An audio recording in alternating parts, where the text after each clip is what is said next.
Okay. I think it's really neat that I can film on a little camera my class and then put it out for the world to see.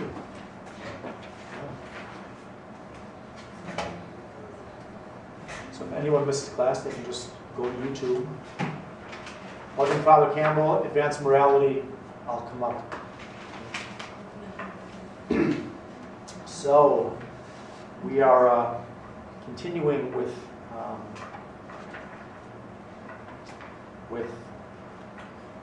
our problem. Why do we have a problem obeying God, authorities over us? Why do we struggle to do good? Why is that? Can you tell me? This isn't rocket science, just tell me, Claire. Concupiscence. Concupiscence. Even broader, our fallen human nature, okay? We have a fallen human nature. We're you could say it in just a more plain way, we're screwed up, interior, okay? The sheet I handed out, okay? Body, soul, everything's not working together right in us because of the original sin.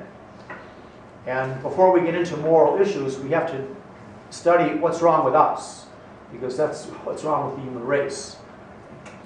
Everybody is burdened with this, except Jesus, of course, who was God, and the Blessed Virgin Mary, because she never sinned, and she didn't have concupiscence, she didn't have a fallen nature. That's what her immaculate conception means. Mary was preserved from original sin.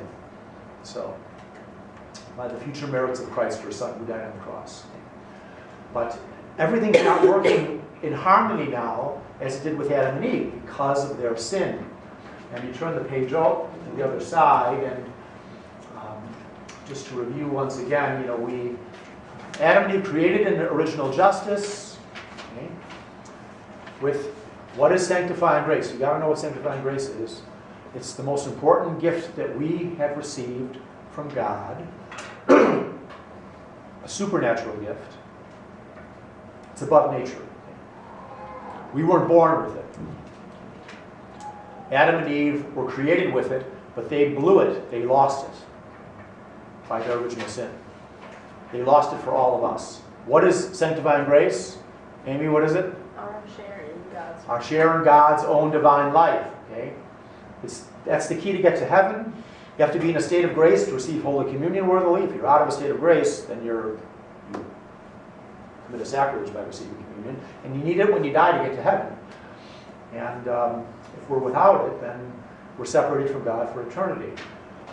God had mercy on Adam and Eve after they sinned, but let's just go back to them, because they were created with in a state of grace, sanctifying grace. They had God's life in their souls.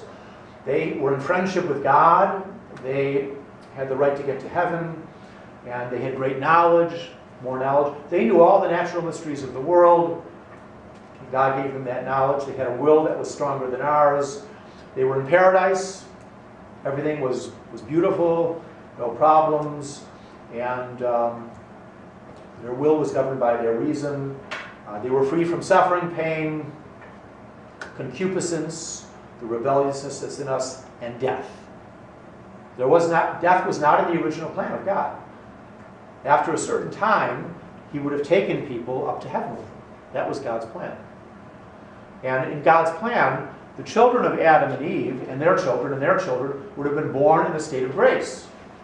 But Adam and Eve blew it. They fell for the devil's temptation. You will be like gods, okay? First temptation to relativism, you could say.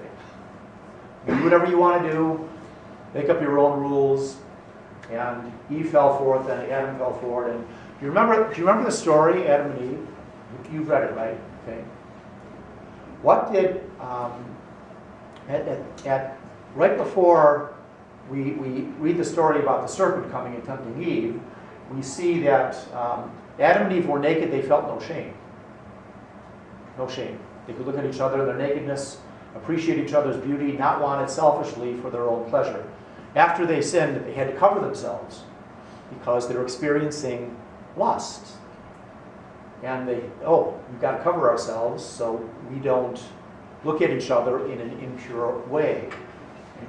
Now God confronts them. Do you remember what God says to Adam? He says, "You've covered yourself." And Adam says, "Yes, I realized I was naked." God says, "Who told you you were naked? Then you've eaten from the fruit of the tree." And what does Adam say? Does Adam say, "I did it, Lord, I'm sorry, forgive me"? Does he say that? He doesn't. Do you know what he says? Do you remember? Eve, the woman you put here with me, she is the one who tempted him. He blames her. Who does Eve blame? Do you remember the story? God says to Eve, okay, "Why did you eat the fruit of the tree that I had forbidden you to eat?" Eve says, "The serpent made me do it." Well, the devil tempted her. She didn't have to do it. She had a free will. And this shows the rebelliousness. Okay? They're too proud to admit their own sin. When we don't want to admit our own sins, that's through pride. We're vain. I didn't sin. Someone else's fault. Not my fault. That's the evidence of concupiscence right away. This rebelliousness that's in us. So Adam and Eve lost God's friendship. They lost the right to heaven because they lost sanctifying grace. And you see that my little diagram there off to the right. God, okay. Sin separates. Okay. Sin separates. That's what that means, that little diagram. God and the line there. Sin separated Adam and Eve from God, and it separates people from each other. And people started having problems right after the original sin. In fact, brother kills brother. Cain kills Abel. And the sin began to increase until God did something. In fact, that's a new movie that's coming out. Are you familiar with the new movie, Russell Crowe? What movie? I don't know. I've seen commercials. Oh, it's kind of a famous story from the Bible. You've seen commercials? Noah? Noah, yeah, that's it. Yeah. It's Noah. Sin increased, and God sent a flood, and Noah and his family escaped, okay, in the ark. Just a little apologetic for Noah. People have poo-pooed the idea, oh, how could you fit all the animals in the world on an ark? They've done it. They've built replicas of the ark. There's one down south somewhere. I forget. You can get online and see it. Not with adult animals, though.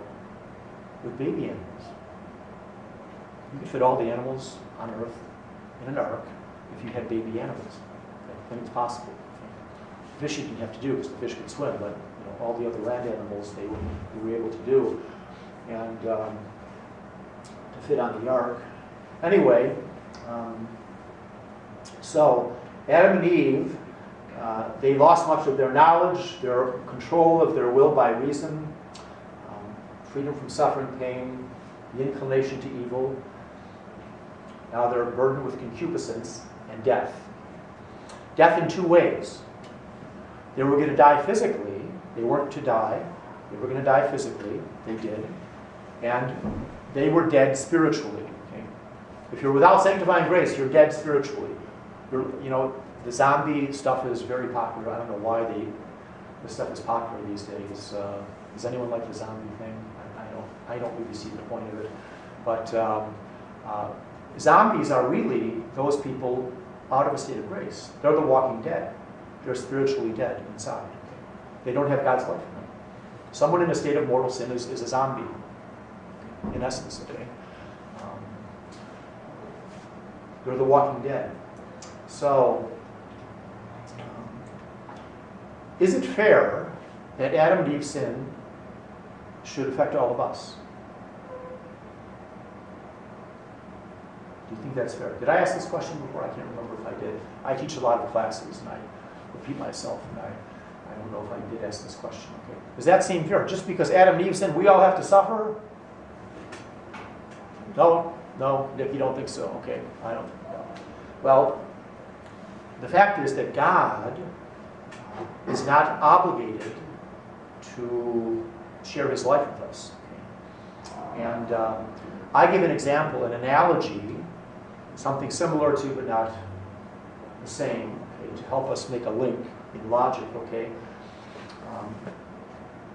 I'll give you an analogy of original sin and why it's not really unfair for God to have us all conceived and born with original sin without God's grace in our souls. Okay. See, I'll just use Andrew as an example. Okay, Andrew. Okay, say you and Kate get married. Okay, just we'll pretend. Okay, and after a number of years of marriage, you say you have 5 kids. Okay, and you win the Powerball lottery. You win $100 million. Okay. And you write out a last will and testament. You say, we're going to leave $20 million to each of our children. And then you go on a trip to Vegas, Las Vegas. And in Las Vegas, you gamble all your money away. You can do that. If you put down your money in Las Vegas, they will keep taking your money. You will do that. And then on the plane ride back home, the plane crashes, you both die. They call the children together for the reading of the last will and testament, and the lawyer says, well, you know, each of you were supposed to get $20 million, but your parents blew it all. They lost everything out in Vegas. So you get nothing. That's kind of what happened with Adam and Eve and us. They blew it. So they were not able to pass on to us the share in God's life that God created them in. And so we were in a predicament. The human race was separated from God. Okay? Sin separates. So what did God do as a solution to our problem? He had a solution. He had a plan to save us. And who is it that God sent to save us, to make it possible for us to get into God's grace again? Who is it? Anyone? Jesus. Okay? Jesus is the Savior. Okay? Jesus, look at the cross over there. Okay, Jesus died on the cross for us. Do you know what to redeem means? Redeem means to buy back. Jesus, by his suffering and death on the cross, bought back from God the Father the life of God that was lost by Adam and Eve. And that share in God's life comes to us at baptism. We're not born into it. We're baptized because of Jesus Christ. The merits of Jesus Christ are applied when you wash away original sin in baptism. And then when that original sin is washed away, our soul is filled with God's life. And if we grow up and blow it, through a mortal sin, we commit a mortal sin, the merits of Christ can be applied to take away any personal sins, no matter how bad they are, through the sacrament of penance. That's what I do as a priest. I give absolution. The merits of the grace of Christ, his suffering and death, they take away a sin as long as someone's sorry for their sin. Restore them to a state of grace. Marvelous. That's God's mercy.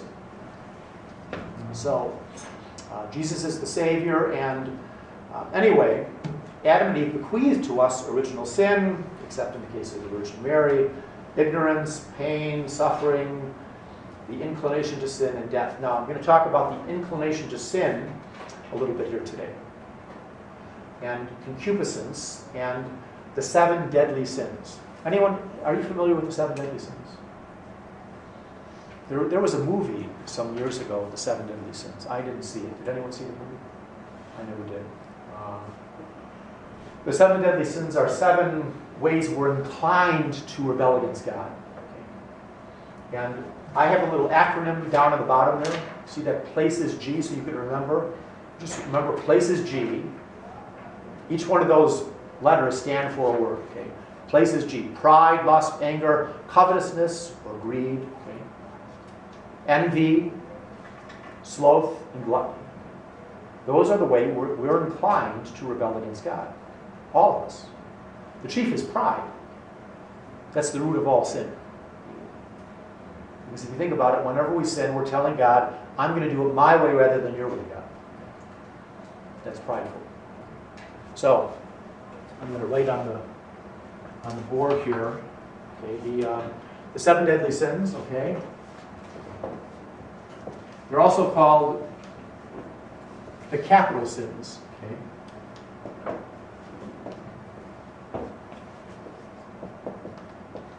Why would it be called capital sins? Does anyone know? Anyone have an idea? 7 capital sins. Okay. It means kind of the same thing. What is capital punishment? Punishment by death. So the 7 capital sins or deadly sins, okay, and they're the ways, okay, the ways in which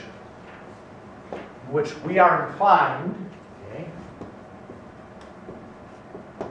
inclined by reason of our fallen nature, okay, fallen human nature, okay,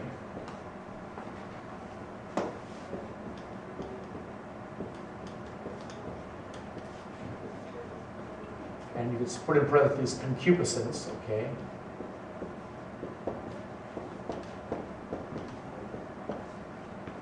to do our own will, okay,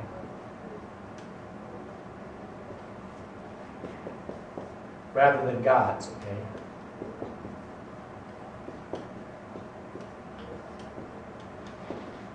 So that's those are the 7 deadly sins. This helps us to know who we are. This helps us to understand why it's a struggle to be good, to be moral. Okay?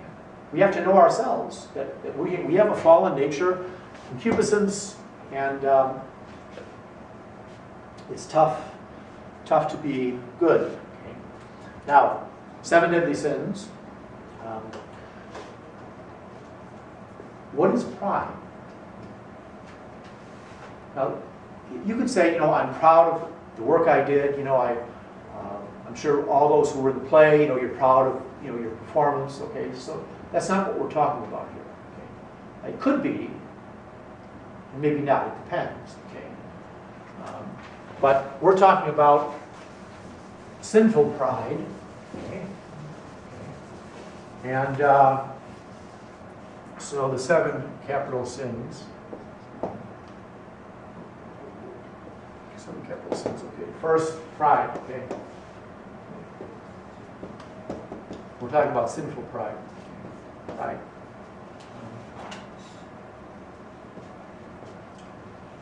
It's an unreasonable exaltation of self, okay.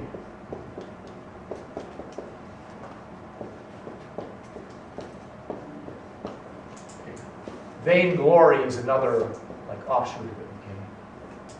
Or vainglory or vanity, okay?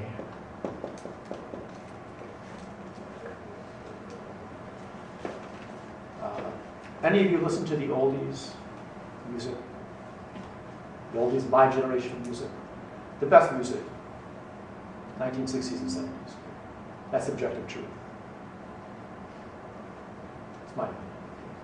So, anyone listen to the oldies station ever? No? Ever heard about a singer named Carly Simon? No. Oh, she was married to James Taylor. Ever heard of James Taylor? James Taylor? No? No. And she married Warren Beatty for a while too. Anyway, Carly Simon had a song called "You're So Vain." Ever hear that? Remember how the song goes? He walked into the party like he was walking into a yacht. His hat tipped below one eye. His scarflet was apricot.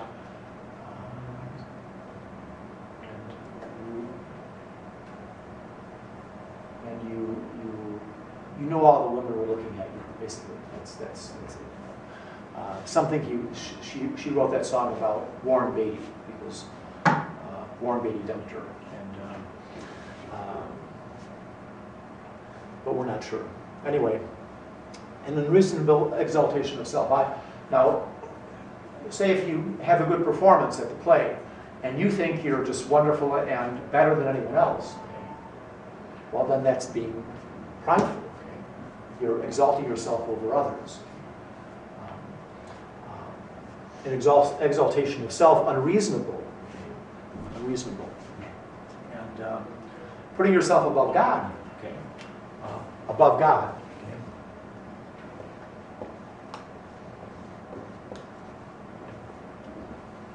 Do what thou wilt. I'll do my will rather than God's will. Okay. So that's what pride is.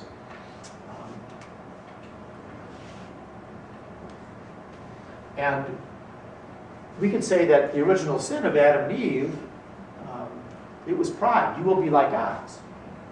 That was an appeal to pride, to vanity. Okay? I can make up my own rules to live by. That's pride. Lust, okay, is an unreasonable desire, okay, for sexual pleasure. Okay.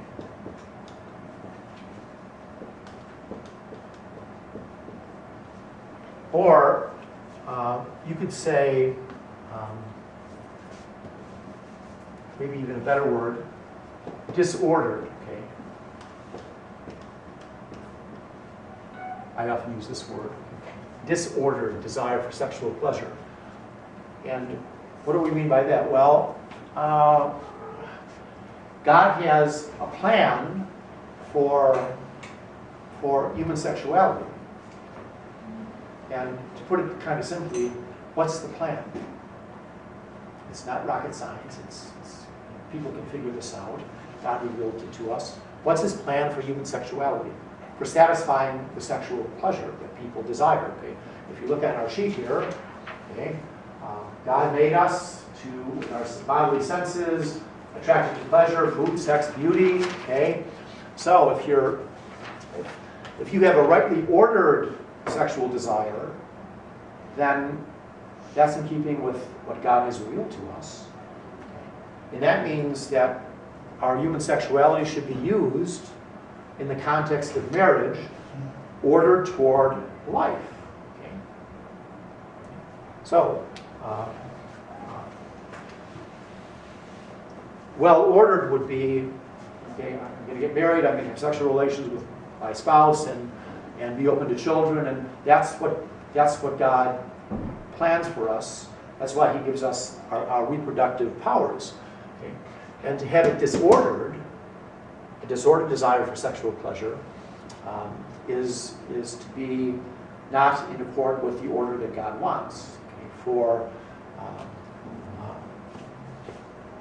So not for marriage, okay, children, okay, children, okay. So it's disordered. What's a real, you'd say, prevalent example of this sin in our present day? Can anyone think of? Well, they can think of a number of things. I'm thinking of one in particular. Pornography is a big problem. Okay?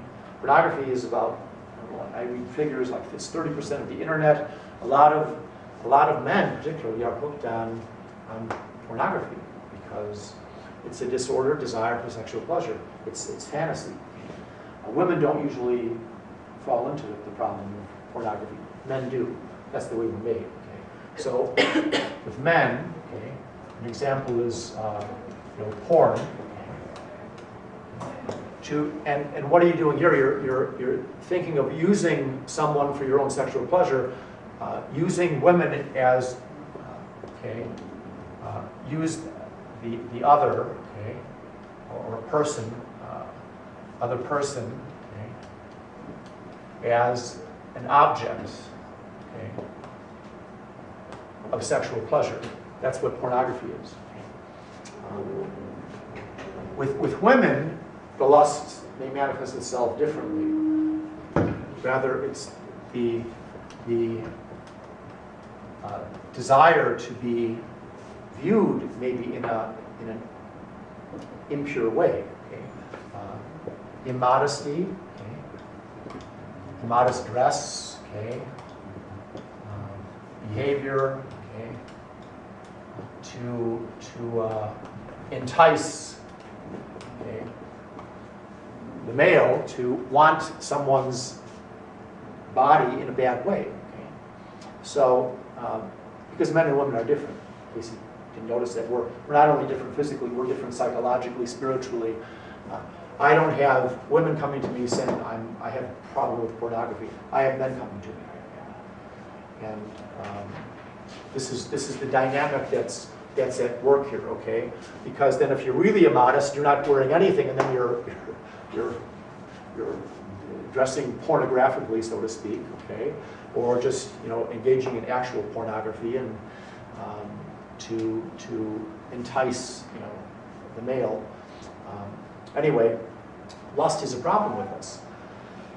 We see that with Adam and Eve. They had to cover themselves, okay, to maintain their modesty. Shame is a good thing. We should feel shame if we're exposed or exposing ourselves. Okay? So anyway, pride, lust, and third capital sin, anger. Anger. Now, anger is not necessarily a sin. How do we know that? Who got angry? Showed us that it's not necessarily a sin. Anyone know who got angry? Do you know? Who got angry? Yeah. Jesus. Jesus got angry. How did he get angry? When did he get angry, for example? Temple. In the temple. He took a whip to the money changers. Went in, flipping over their tables, get out of here. You're making my Father's house a den of thieves. That wasn't sinful anger. That was a well-ordered anger. You have to get angry sometimes. If we see an injustice, we should get angry over an injustice being done. Sinful anger is a disordered or unreasonable, okay, a disordered response, okay, to an injustice, okay, real, okay, or perceived, okay.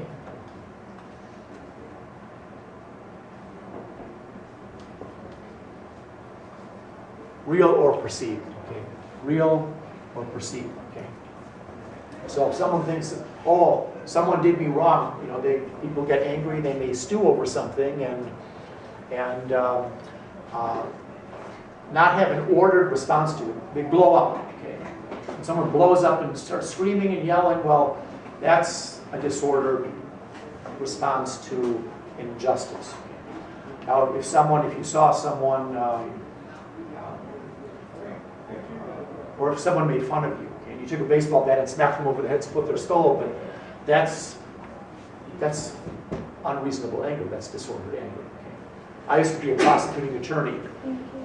When people get in bar fights, they were getting angry unreasonably. Okay. And people get angry and kills people sometimes. They perpetrate violence on people. And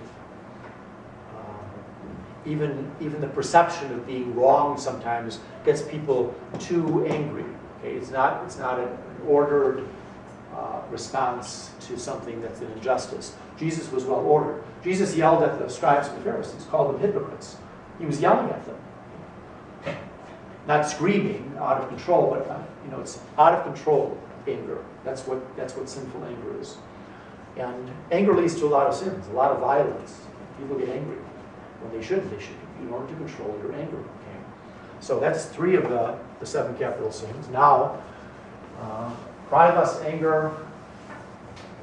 The next one is covetousness.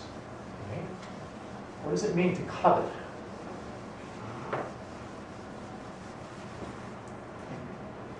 Covet.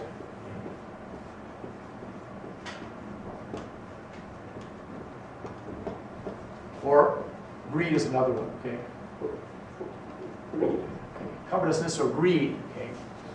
An unreasonable desire for wealth, riches, okay?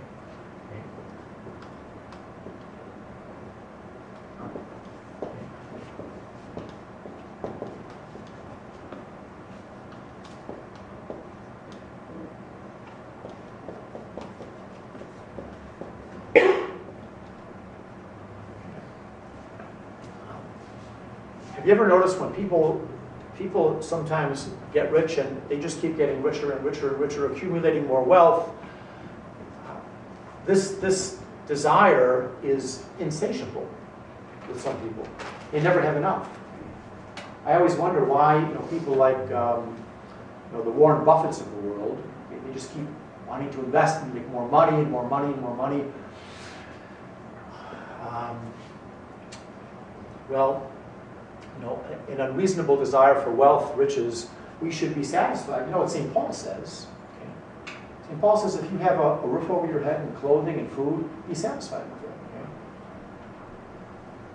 I mean, to want more and more wealth and build a bigger house and buy more boats and planes and whatever. I mean, you just keep buying things and accumulating money.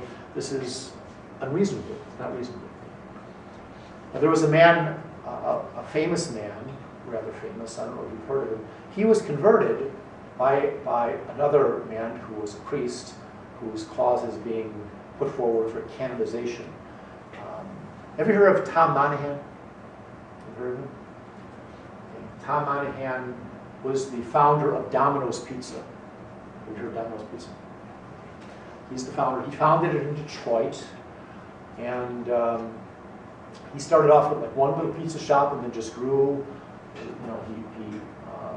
He had a good business sense, and why he made so much money is because he allowed his workers to share in the profits. If you worked harder, you get a bigger share in the profits that you made in Domino's Pizza. And he became a billionaire, not just a millionaire, a billionaire. He had billions, at least $1 billion.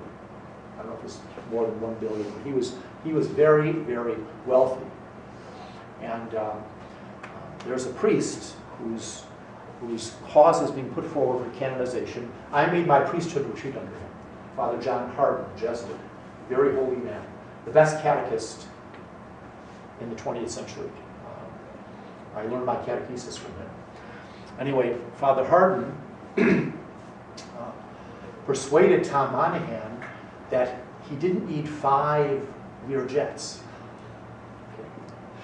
That's a bit much, 1 Lear jet will probably do you good. Even though you're a businessman, you're flying all around, do you really need 5 Lear jets? You could give that money to other causes. A lot of people are in need of money, good causes, and okay. Tom Monahan, whom I met about 3 years ago, when Father Hardin told this story, he didn't say who the man was, but I kind of figured out it was Tom Monahan.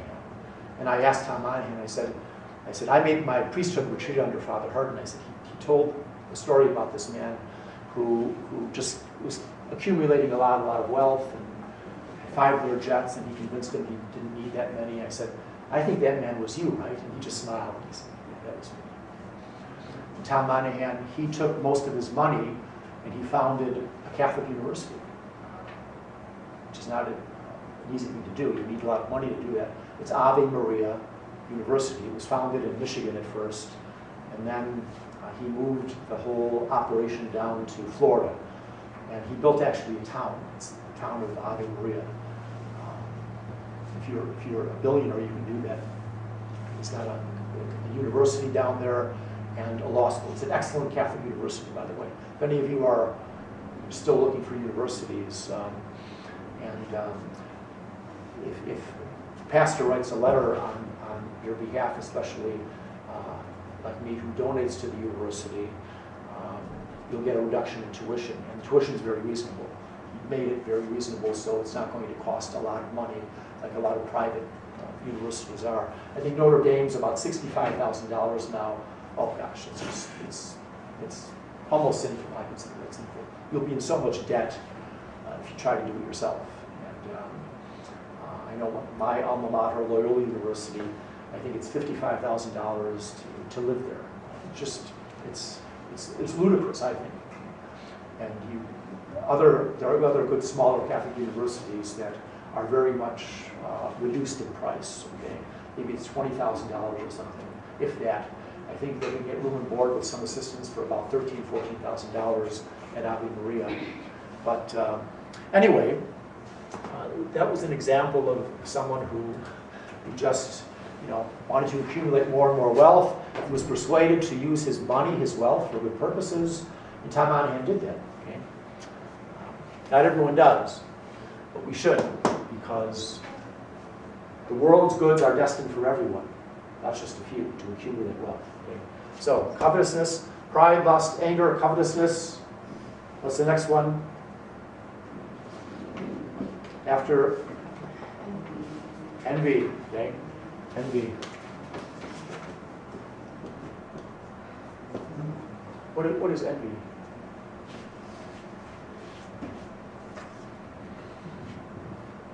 When we envy something, what does that mean?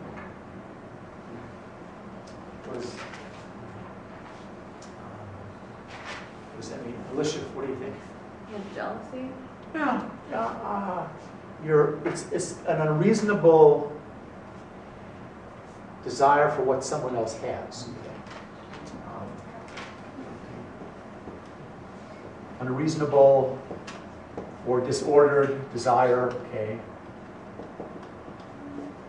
for others' goods, okay, or talents, okay, especially. Okay. Goods or talents, okay. You're envious because someone's wealthy. Oh, look, all that person has so much.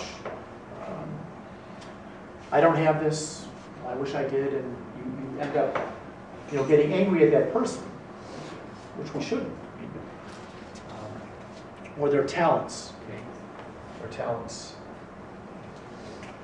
Usually, a rule about envy is we don't get envious of people that are way above us in talent. I'm not too good of a basketball player, but if I play my brother, I want to beat him. If I play Michael Jordan, I'm not going to be envious of Michael Jordan because I know he's just so far above us. It's those that are a little bit better than us, we can be envious of them. And if someone gets more praise than us for something, well, that could be a cause of envy, and that's unreasonable. We should be happy for others that they're getting praise or they have goods. Okay, not be envious and want to take theirs away from them, knock them down a notch. Okay.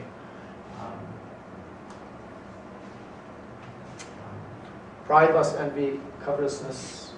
Pride, lust, anger, covetousness, envy, sloth. Okay. Sloth. What's that? What does it mean if you're a slothful person? What does it mean? Claire, what's it mean? Laziness. Lazy, okay? You're lazy. An unreasonable, okay, desire, okay, to avoid work, okay,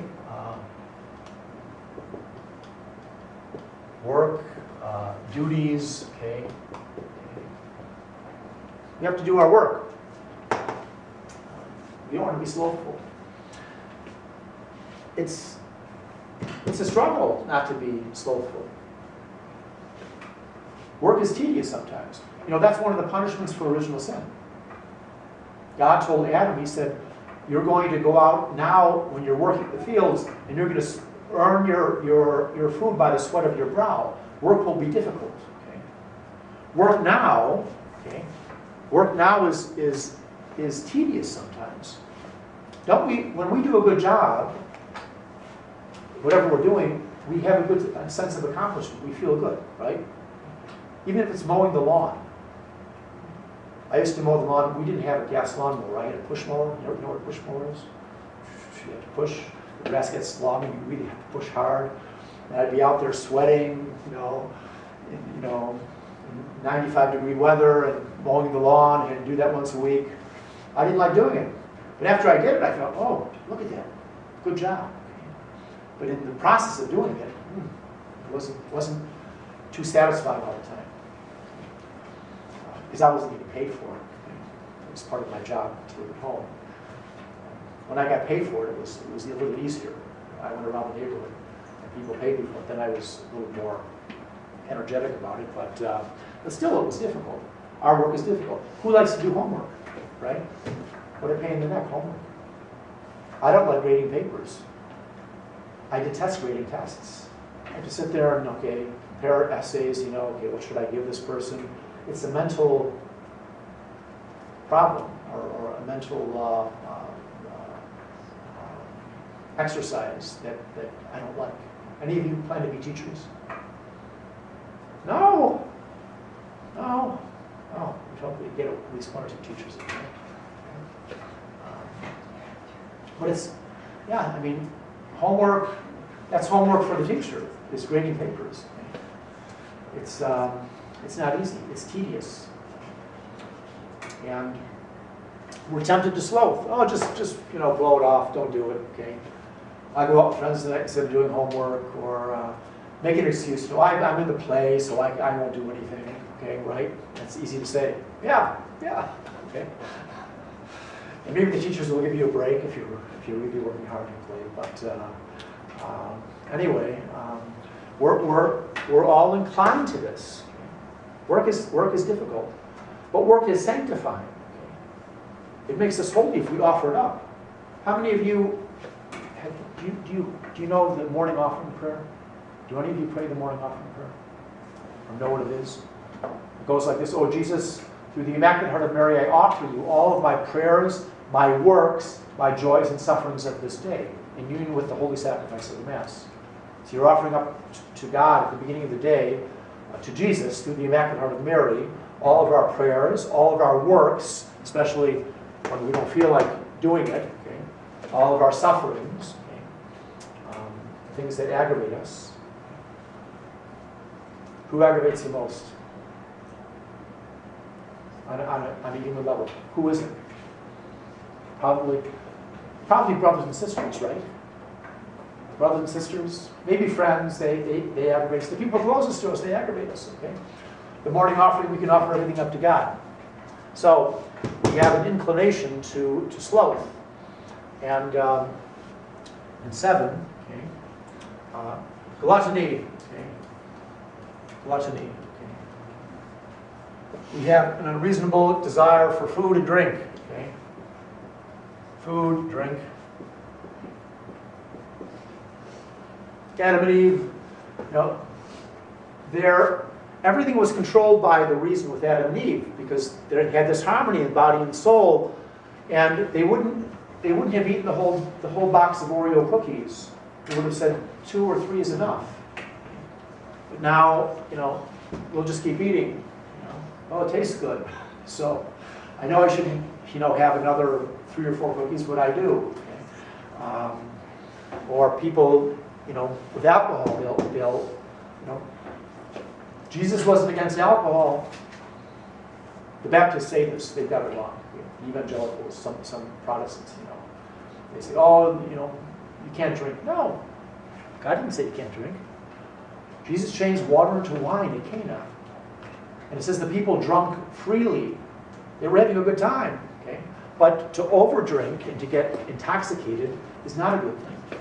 Everything's good in moderation, but we don't moderate things. Okay? That's our problem. So those are the 7 deadly sins, and now I have another handout for you. Because now we're going to talk about, just briefly,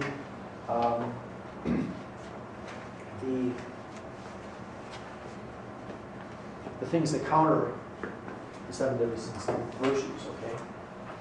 This is a little handout, a little diagram on morals and the commandments.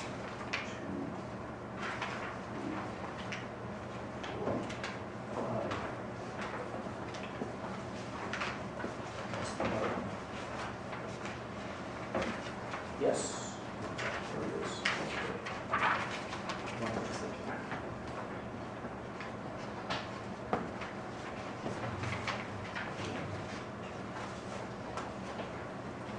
Okay, if you look on the front page here, okay. By the way, I didn't put this together. I found this little book years ago. It's got great diagrams, okay. Just, it's a nice way of doing things. Instead of me having to type out everything and put it up on here, which is kind of a pain in the neck. I don't like using this thing because half the time it doesn't work and then it takes time, right? Okay, so I'll just use handouts instead. Is that okay? It's not as entertaining, but anyway. So, morals. Be perfect as your heavenly Father is perfect. Keep Christ's commandments of charity, supernatural love, God and neighbor. That really fulfills the 10 commandments. God's law, 10 commandments, church law, especially the 6 precepts. Perform the works of mercy, spiritual and corporal. Okay.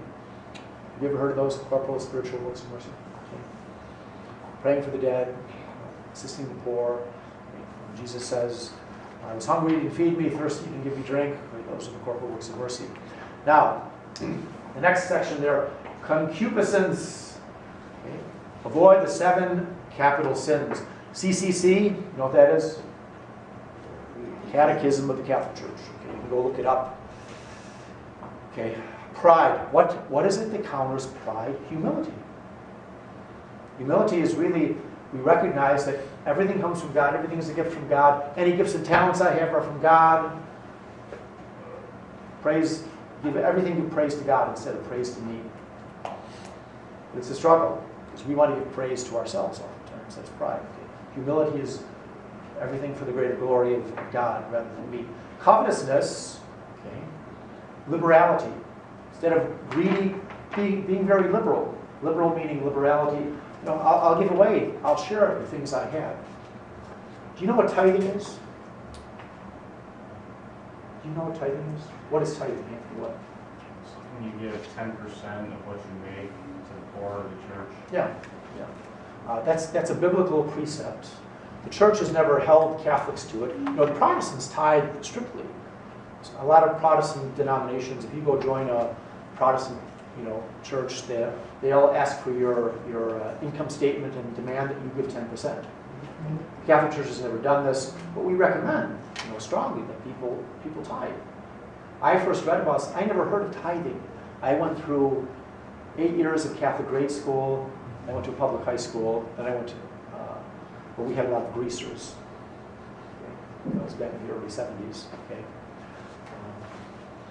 Left over from the 50s. See, it took a while to get for the greasers to die out. I think. I don't think there were greasers anymore.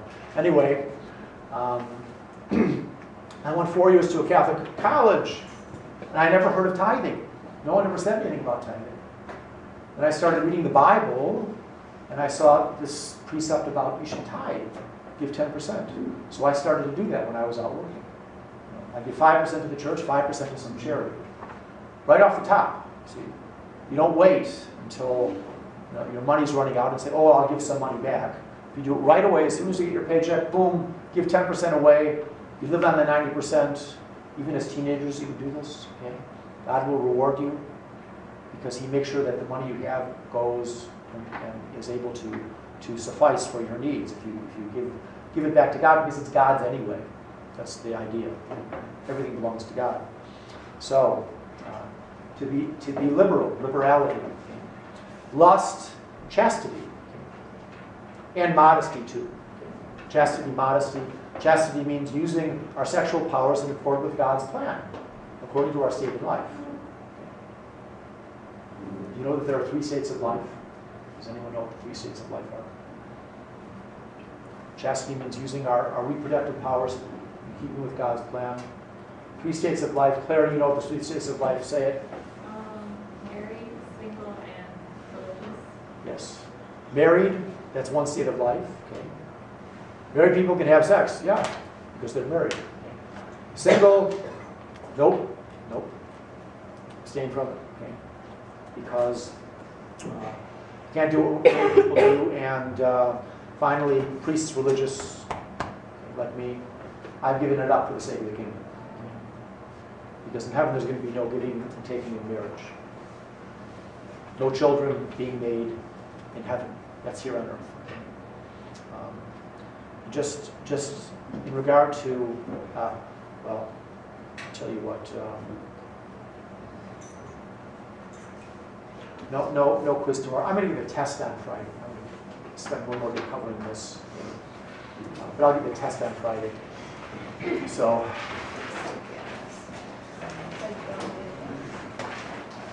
We'll pick up